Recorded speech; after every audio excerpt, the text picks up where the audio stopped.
Romans 10 1 to 9 Neinajagani. Topic na Christ is the end of the law. Christana wayel yathangi aroiba adhuni. Hariba phrase asigi maramda ikoina neinajagani. Sentence asigi maramda ikoina neinagani masi chumbra lanbra haibdo. Christada ishogi wayel yathang punam asi loikrabra loidabra haibase masigi maramda ikoina neinamindasi mi kya maramna Prabhu Jesu Christana cross sibam batamda ishogi wayel yathangse loikre haina masigi tekse piraga masigi tekse paraga adumaina makoina praman oina sine masi chumra lanbra haibdo ikoina Bible dagi thidominase ahanbada ishoda pathana thause sragada leibe ipa yam thagasare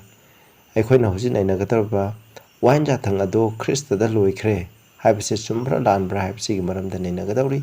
masida nahana por pinapiu aina ngambu khudimoksu na ke nang bagi matungna wahanbiu tariba ichinaw singdasu thawai asangmaduna chingbiduna phajana khanganbiu Prabhu Jesu Christa gi mingda kuramjare amen.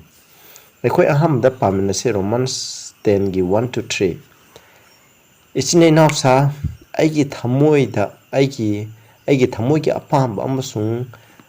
Ishorda tauba prathana ti Israel damak tauba prathana di makhoi kanbiningai gi damak tani hai haibdi Paul na haibse Israel sa simbu kanbiningai gi da kanbi ba haibse mahangna pami amasung mahangna Ishorda prathana tawi haina verse 1 da hairi maramdi Israel sa sing ase Prabhu Jesu Christa bu thajadaba Prabhu Jesu Christa bu cross ta pangthinduna hatkibani adubu makhoina puning holaga makhoina Ishorda halakba thardi makhoi bu kanbiningai gi damak madu Paul na yamna pameba aduna verse 2 da maramdi aina makhoida ishor thawai awbado makhoida layeba I bear them record that they have a zeal of God makhoida ishor yamna khawrangba ishor da yam thawai awba haibadu lay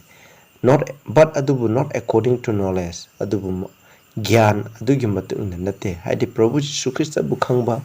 do Bible gi gyan adugi matung inadi nateba makhoidadi shogi thabak toram tawda haibdi lo ngakpa ceremonial gi lo ngakpada festival ngakpada aduga saban ngakpada asina singba adugumba yamdadi makhoiji yamna hakchinba aduga khoina akho khut khong hamba chamba sadringeda khut hamgadabani haiba adugumba lo aduda makhoiji yamna hakchilameba ado haidibasing do illaga makhoina ishogi shaba tawe haina makhoina khanba adugumbadani adugi maramdani man haidibse bersida maramdi for they being ignorant of God's righteousness and going about to establish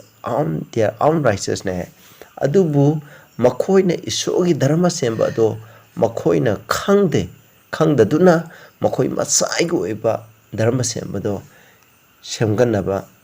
Ninkatnaba honazai hamne. Honazaduna have not submitted themselves unto the righteousness of God. Makoina shogi dharma semba aduda shogi dharma semba aduda makoi kathok sade hamne. Masina verse 3 na harib da khoina mamandagi matang nainarabji gi matuina khoina khange masida haribji kaino Jehudis na makoina dharma semba je kamaina phangi haiba makoi gi wakholondadi ishogi yathang taranga aga ceremonial law sing illaga aduga sa katlaga ceremonial law sing adi sa katpa sa bali tauba festival sing makhoi gi chahi amda laiba seven festival adu hairiba sing adu sayana ngaba masina makhoi dharma semba phange makhoina ishogi ni tholabakta salagani haina makhoina khanjayeba atumapu hairiba ceremonial law asina kanada point tawriba haidi tang pambi kanbi mapu ama lakani maduna makhoi bu kanbigini makhoi gi papsing adutagi ngakpi gane haina point tawriba Prabhu Jesu Christa adudadi makhoina thajadeba aduni makhoi mangonda Prabhu Jesu Christa ngonda di thajadana hairiba ceremonial law sing asingaklaga 10 commandments sing asingaga makhoina sarga sakani haina makhoina khalleba aduni masi maramda haiche aduga makhoina ishogi dharma sembada submit tawde haibadi Prabhu Jesu Christa ngonda thajaraga dharma semba se mahaki mapana oibani mahana pau kopi bune habdo ꯃꯈꯣꯏꯅ ꯊꯥꯖꯗꯦꯕ ꯃꯁꯤꯅꯤꯀꯣ ꯍꯣꯏ ꯀꯅꯥꯒꯨꯝꯕ ꯏꯆꯤꯟꯅꯥꯎꯁꯤꯡꯗꯁꯨ ꯍꯧꯖꯤꯛ ꯃꯇꯝꯗꯁꯨ ꯑꯩꯈꯣꯏꯅ ꯈꯟꯕ ꯌꯥꯏ ꯑꯩꯈꯣꯏꯅ ꯂꯣ ꯉꯥꯛꯑꯒ ꯇꯦꯟ ꯀꯃꯥꯟꯃꯦꯟ ꯉꯥꯛꯑꯒ ꯁꯔꯒ ꯆꯠꯀꯅꯤ ꯍꯥꯏꯅ ꯑꯩꯈꯣꯏ ꯙꯔꯃꯁꯦꯜ 하이나 칸베 아두부 프라부다 타자다나 프라부 지수 크리스타다 타자다나 이코나 로가가 이코나 서가 sakani ikoi dharma sengani haibsidi masidi aramani masidi farisi singna phangba dharma sembadune ba ikoi de prabhu jisu christ ngonda thajaraga mangonda thajabadugi mapana mangonda gi pangan shakti grace lauraga prabhu na ikoi gi thamoi da leiraga maki waina thanga aga nga prabhu go loina nga minharaga dharma semba phangba aduneba maduda neba ikoi na thajaga dabse aduna mkhoi amuk 10 gi 4 je ikoi phadana yengminarsi 10 gi 4 masi yam maroi masi na maramdi hai ko hujiki du makhani maramdi hoji ikoi na pa ki ba tekso yam maru ebni ko makhoi hujiki do verse 3 je 3 je khangba sina 4 gi meaning lepada ju yam maram moi ne ba maramdi makhoi na ishogi dharma senba ado makhoi na khangdaduna makhoi masai gi oiba dharma senba phangna honna jai habne habdi makoina prabhu jisu christ ngonda thajadana shogi yathang sing ten kamamenga aga ceremony losing aga festival meamadung aga makoina dharma sel haina makoi thaje makoina jews na khanbneba aduga makoina shogi dharma sembada submit tawde habdi prabhu jisu christ da thajabagi mapana dharma sema hachi makoina thajadeba maduni ko madugi maram dini sida aduga makhoi adugi makhada for maramdi Christ is the end of the law for righteousness to everyone that believe him. Howzike Jews na kamana dharma semba phangeba makoina ceremony lo nga ten kamame nga makoina dharma semba phangleba adun sida haje mo haide se madugi conclusion dai maramdi thajaba mepung khuding makta Christ ase dharma chena bagidama Christ ase lo adugi aroibani haibneba aduna masigi meaning se ai horen mu phadana hange masigi meaning se kana mishna prabhu jisu christ ngonda thadari longa khadar kha leitere prabhu jisu christ ngonda loina lo fulfill ogre aduna ikhoi longa khadar kha leitere hana khalleba adu yengchi masigi en haibase masigi meaning se karino haibase ikhoina khara yengmina se yengdeng da hana yengse pol masamna logi maramda kai haibra do se ikhoina manghan ba ten kamamen maruina ceremony lo di darka leitre sina sang prabhu na cross siba matanda pukre ceremony lo khoya thongai darka leitre khona cha ningai darka leitre festival tare ngam ngai darka leitre ba adu ten kamamen habisidi ai khoina adum in ba mathau tai hena khale yengche pol na kare habra yengse romans 3 gi 31 dai thajabagi mapana ai khoina ishogi lo se kare suna tabu ohen sira habne ishona yade ai khoina wanda thanga se sembane habne ten commandment se ishona pibni ishogi mukhomang ibni masi thaja ekhoina prabhu da thaja raiga haibe athang tara se ekhoina thugai ba mi hat pa ya ba laimati khorum ba ya ba habdo madu natte masina action roman 7 gi 7 gi 12 ta yengse adudi ekhoina kari haigani ishogi wain athang ge pap la haibni god forbid ishona yade hai kon no aina pap haibe se ishogi wain athang asigi mapana natanadi paba habse khangamde wayanda thangna kalakanu mi hat kanu mitu mi alana ganu mi gi marama thum kalakanu laimoti la kanu shogi ming aremda panganu khoina asengba isho khatam khurang gadabani haibudo madu wayanda thangna haidam dragadi ekhoina paba habse khangamoi dabne masina habdi pab haibase lady bum khe wayanda thang legini wayanda thangna pab du khangaleba aikoi da pab le habse wayanda thang adu bu wayanda thang aikoi pab to kopi bungamde samthokpi bungamde sengdokpi bungamde sengdokpi budi prabhu jisu kristan ni magi igi mapana neba tuyap tong wherefore maramaduna the law is holy shogi wayanda thang tara ase sengi aduga yathang ase sengi just adi dharma cheli aphabani and good habni adudi aphabajibu prabhu jisu krishna cross puraga loi kharaba loide masini ko amu yengse prabhu jisu krishna masamon amu kari habra habdo ko miyengse ko matthew 5 ki 17 18 da hare aina wanda thanga se thugai ba lakpane na khangenu adubu aidi thugai ba lakpane te aidi mapung phan ba lakpane hamni ya thang tara se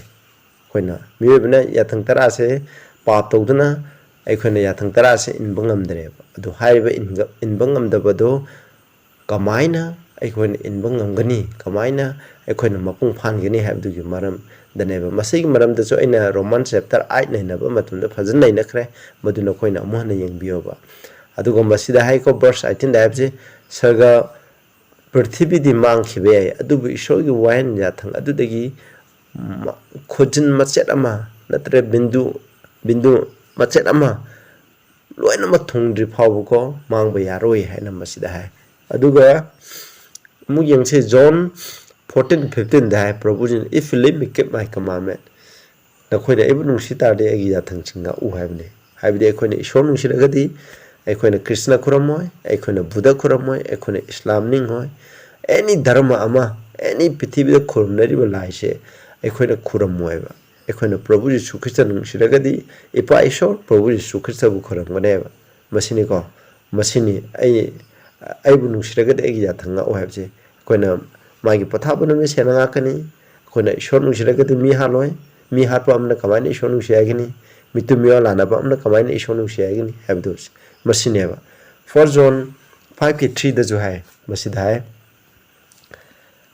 ꯑꯩꯈꯣꯏꯅ ꯏꯁꯣꯔꯒꯤ ꯋꯥꯌꯦꯜ ꯌꯥꯊꯪ ꯉꯥꯛꯄ ꯍꯥꯏꯕꯁꯦ ꯏꯁꯣꯔꯕꯨ ꯅꯨꯡꯁꯤꯕꯅꯤ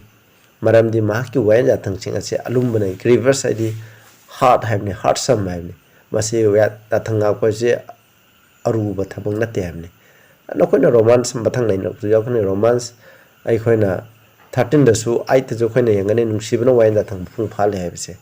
ꯋꯥꯌꯦꯜ ꯌꯥꯊꯪ ꯍꯥꯏꯕꯁꯦ ꯅꯨꯡꯁꯤꯕꯒ ꯋꯥꯌꯦꯜ ꯌꯥꯊꯪꯒ ꯃꯔꯤ ꯂꯩꯅꯩ ꯍꯥꯏꯕꯁꯤꯅꯦꯕ ꯌꯥꯊꯪ ꯇꯔꯥ ꯂꯩꯇ꯭ꯔꯕ ꯅꯨꯡꯁꯤꯕ ꯂꯩꯇ꯭ꯔꯦ ꯅꯨꯡꯁꯤꯕ ꯂꯩꯔꯤꯃꯈꯩ ꯌꯥꯊꯪ ꯇꯔꯥꯁꯤ ꯂꯩꯒꯅꯦꯕ ꯃꯁꯤꯅꯤꯀꯣ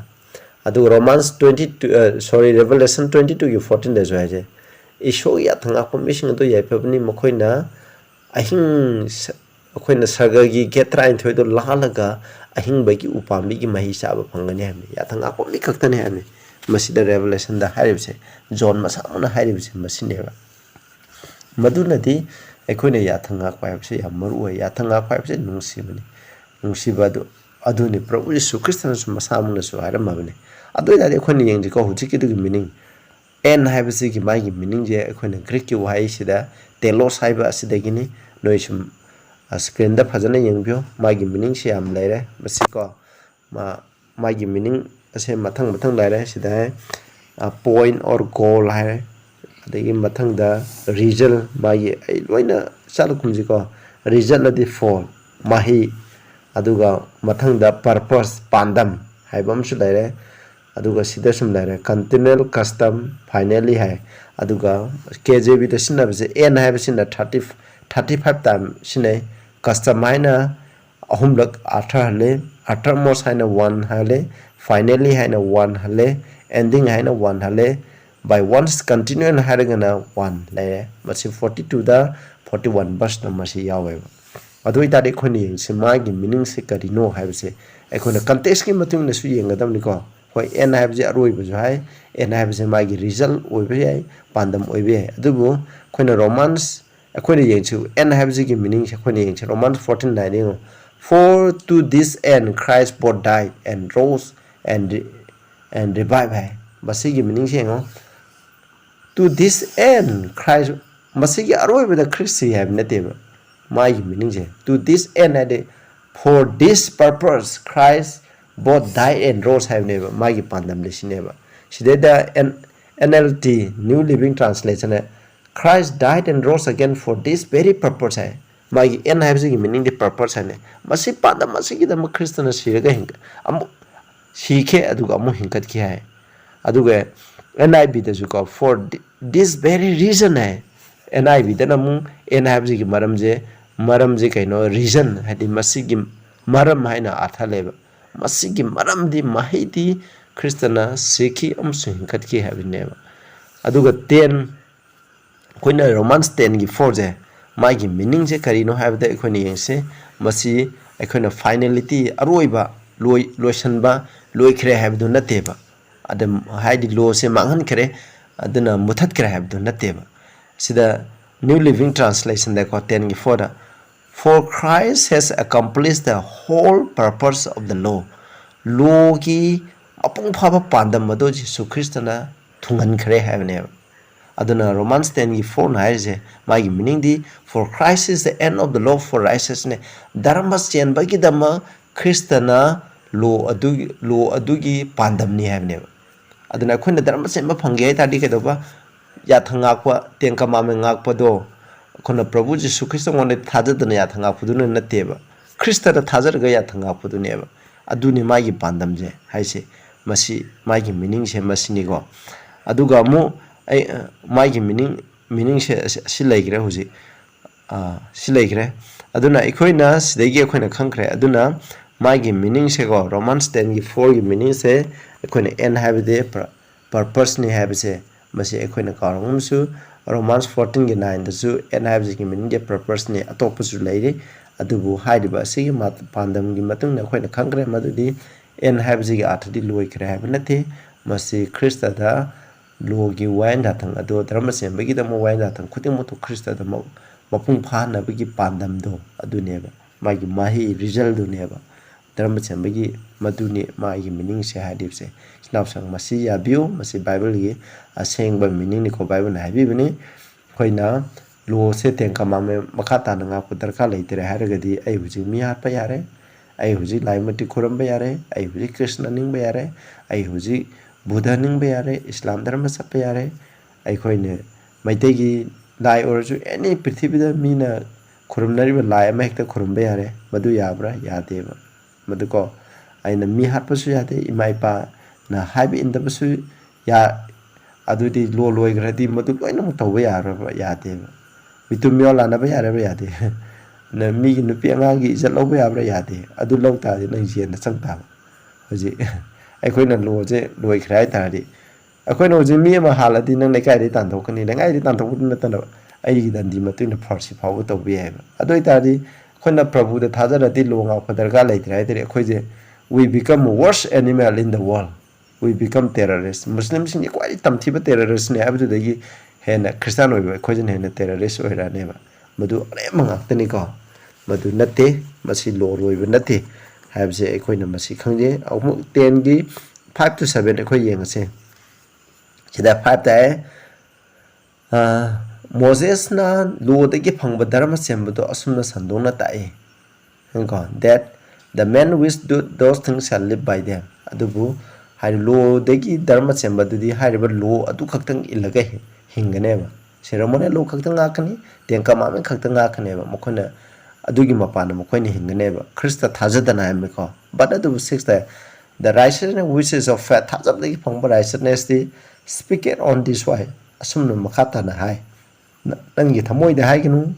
kanana sargada chatkani id Christa je mathak de makhada purana ba verse 7 da natraga kanana deep have di magi meaning se yame bottomless picture na adu masida di graph mongpham da kanana mongpham da sakani haidi Christa jo asibade de gi among phungkalani ngai haibsi kanana purakani hamni masina habdi thajabade gi phangba dharma semba habdi nangi thamoi de kona sargada sala Christa putharakpunga moy aduga asiba sikraba Christa jo amu hinkal ekoina hinkal hinkalaktre haina adumaina haibdu adugumdu tawroi masinate ekoina thajaba leitaragadi thajaba dugi mapana Christa do ekoi gi thamoi de leigine ba ishona bible the promise speak bido Prabhu Jisu Krishna amona koina Bible da having matina Prabhu Jisu Krishna koi de man la aga sigani humni shubda hinga kana have haigram neba ado akoina thaja taragadi Prabhu na sibade hinga la have akoina thaja ga neba magi wahe du de thaja ga akoi gi thamoi da lai neba sigi mi hinga ta na haire adu amuk sargadagi kamaina Prabhu Jisu Krishna puthagane have do koina promise pe John 14 gi 1 to 3 da Prabhu Jisu na ni shubla khani haje adu yam leikhre akoina first Thessalonians 4 gi akoina 16 17 18 19 da jo aduna Prabhu Jisu Krishna sargadur kaloina lakhani methu da yam pikreba haideba shona pikreba wahi adu da thajagane haibne adu thajaba adu gi haideba thajaduna madu khoi gi thamoi da thambado adu gi mapana dharma semba je phangi heba masini ko masida hairibsina akoina Deuteronomy 30 gi 11 to 14 da thawine yengbiu masine sagada salaga ikhoina kamaina ishogi waije mutagani anorokta salaga kamaina ishogi waije tagani ada ana kana Moses na abdi nangi ꯏꯁꯣꯔꯒꯤ ꯋꯥꯍꯩꯗꯨꯗꯒꯤ ꯅꯪꯒꯤ ꯆꯤꯟꯕꯥꯟꯗ ꯂꯩꯔꯦ ꯍꯥꯏꯕꯅꯦꯕ ꯑꯩꯈꯣꯏꯒꯤ ꯆꯤꯟꯕꯥꯟꯗ ꯍꯥꯏꯕꯗꯤ ꯑꯩꯈꯣꯏꯒꯤ ꯊꯃꯣꯏꯗ ꯂꯩꯔꯦ ꯍꯥꯏꯕꯅꯤ ꯊꯃꯣꯏꯗ ꯊꯝꯒꯗꯕꯅꯤ ꯍꯥꯏꯕꯅꯤ ꯃꯁꯤꯅꯦꯕ ꯑꯩꯈꯣꯏꯅ ꯑꯔꯣꯏꯕꯗ ꯑꯃꯨꯛ ꯆꯠꯂꯁꯤ Romans 10:8-9 but what said it ꯑꯗꯨꯕु मसी what said it मसीदा करी हारिबगेबा the word is nigh thee even in thy mouth हाइसे ईश्वरगी वाहे अदो नंगी थमोइदा लैरे हाइबदी ख्रिस्तना सरगदगी कना चला ख्रिस्ट पुथरप nganguni हाइबसे मसीगा थरी प्रभु जीसु ख्रिस्टना अमुक अखोइदा लाखने हाइबनी अखोइना एक्ट चैप्टर 1 दा अखोइना वर्स 9 साइड येंगबो मतम अखोइना खंगनी सरगदुना हाय नखोइना उरिब जीसु ख्रिस्ट सुमाइना नखोइना काखत उरिबदो अदुमना माजे अमोहना कुमकनी हाइबनेबा मसीनिको अदो ईश्वरगी वाहिदा थाजौ हाइबने प्रभु जीसु ख्रिस्टना सिबदगी हिंकत के हाइबसे कमाइना 1 Corinthians 15 दा पॉलना हाइरिदो प्रभु जीसु ख्रिस्टना सिबदगी हिंकतरदि अखोइगी थाजब अरेमनी हाइजे मा सिरे मा पोए सिरे हिंकला सखरे अमुक लाकनी हाइबसिने मदुने अखोइना थाजजे हाइबने अदो हाइरिबदो कायदा अखोइगी सिंबांदा लैरे हाइबने हाइबदी इन दाइन हार्ट नंगी थमोइदा हाइरिबो वाइसे थमगदबनेबा that is the word of faith हाइबदी थाजबगी वाहे दो हाइबने अखोइगी थमोइदा लैगदबनी which we preach अखोइना संदोलिबसे हाइबनेबा verse 9 if thou shalt confess with thy mouth the Lord Jesus नंगी खोइना सरग सपा नरक सपा हाइबजे सरग सपा हाइबजे अरांखबम फंगबा हाइबसे मसिनेबा आइगी सिन्ना प्रभु जीसु ख्रिस्ट दो मपुनी आइना कन्फेस हो बाइबने सिन्ना कन्फेस हो बाइबे थमोइदा लै बाइबने को in thy mouth in thy heart verse 8 की 10 की 8 कनाउ मिशन है अखोइना प्रभु जीसु ख्रिस्ट ने कन्बी मपुनी आइ लौसल दे खोइ सरग सले खोइ ईश्वरगी वाइ ईश्वरना हाइबे इंद्रसु यारे हाइना कनाउ मिशन खलबा यावेबा मदु आरामने को मसिदा हारिबदे सिद्धा ngang thokpa habje thamoida leibdugi matune thamoida leiraga loksallaga ngang thokpa habne shall believe in thine heart nangi thamoida thajabane that God had raised him from dead thou shall be saved ishona prabhu jisu christ sibdagi hinkalangre haina nangi thamoida thajaba haimne khogi thamoida thajaragadi masi illagane masi matune salagane modoi tade nangbu kanbigani habisine sinausa अदुना अखोइ Prabhu Jisshu Christ बुसेन अखोइगी थमोइदा थाजसे माना आइरम वाइ खुदिंजे coin थाजसे अदुना अखोइना जिहुदी सिंगुमना खलगुमसे अखोइना ईश्वरगी याथंगा आगा याथंग तरांगा आगा सेरोमने लोंगा आगा प्रभु जीसु Christ Mona थाजदना अरांखुबम फंगनी अखोइ धर्म सेले हाबसे मदु अखोइना खलगुमजेबा कोइना लोंगा आगा अखोइ धर्म same फंग नते धर्म same बाइबसे प्रभु जीसु Christ Mona थाजरगा थाजबगी मपान मोंदा संगगा मंगोंदगी थौजान प्रभु जीसु ख्रिस्टना अखोइदा पीबिबा थौजान अदुगा प्रभु जीसु ख्रिस्टना अखोइगी थमोइदा शक्ति पीबिबा प्रभु जीसु ख्रिस्टना अखोइगी थमोइदा लागा अनौब कबिनालदो थुंगनबा प्रभु जीसु ख्रिस्टगा लोइनना अखोइना ईश्वरगी याथंग तरा सेंगागा अखोइ धर्म सेंबदु ओहेनबनेबा होय कनाव मिसना प्रभुदा थाजरगा धर्म सेन हाइबदी धर्म सेन बाइबदी मी हातबा लाइ मुट्टी खुरमदबा ओक्तबी थबक तब इमा इपाना हाइब इनबा अदुगुम्बा ईश्वरगी मिंग अरेमदा पंदबा असिगुम्बा मयाम से इनबजिनेबा असेंगबो पुंसी मा हिंगबा पाप यावदबो पुंसी मा हिंगबजिनेबा धर्म सेंबा हाइबसे मसी नंग अइगी पांगा नंग हमगदबा नते प्रभु यीशु ख्रिस्ट खक्दगी मपान ngमगनेबा करमना मंगोना थाजरगा खोइना मखा पोलगा प्रभुगी ग्रेस अदुना अखोइगी पाप सामथोकपिरगा प्रभुगी ग्रेस अदुना शक्ति पिरगा ईश्वरगी वाइ गाथंगा हनबा ngami habisine bisinaw sing masini aduna na khoi hairiba sermon asina na khoi bless thauba taradi isinaw sing na khoi gi isinaw sing maru mapang sing de sum basi sandokpiu aina ngang ba khodi mo se ishorgi bible legi oidraga din na khoi loksan bigino munna persona tawbiu aduga fajana tabiu nainabiu kariguma singnaba lairaga so engonda hangbiu ekhoi nainamine se bible legi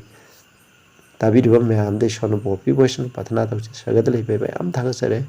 अखोना Christ is the end of the प्रभुना दो की अरोइबने हाबसे चुम्ब्रा नाब्रा मसी असेंग अर्थ करिना नैनख्रे